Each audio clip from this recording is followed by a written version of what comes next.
Transference and Countertransference.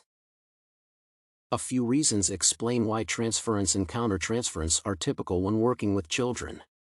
Firstly, transference is present because it is difficult for children to manage their emotions.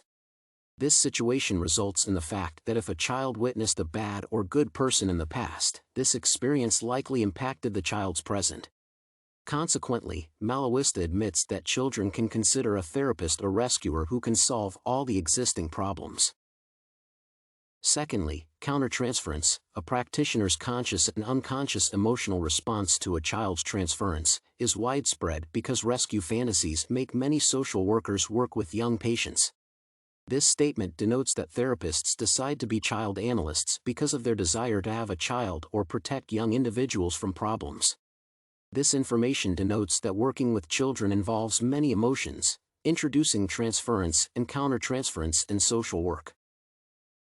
According to the information above, it is reasonable to consider how I respond to the issues.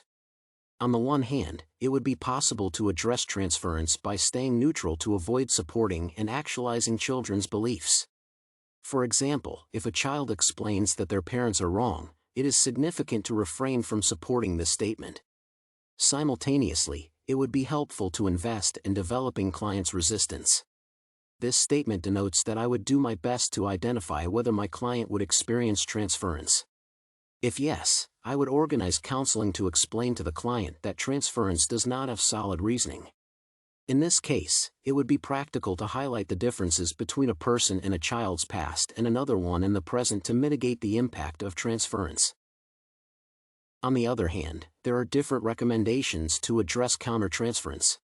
Firstly, it would be necessary to increase awareness and self-reflection to identify when the phenomenon affects my practice.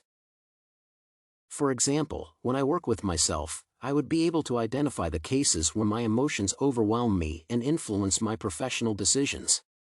Secondly, it is required to remember that working with children implies the presence of their parents or guardians who can intervene in therapy. That is why I would communicate with the parents and guardians to ensure that their intrusion into treatment does not lead to countertransference. Furthermore, cooperation with the adults would be necessary to ensure that children's words do not shape my attitude towards their parents and guardians.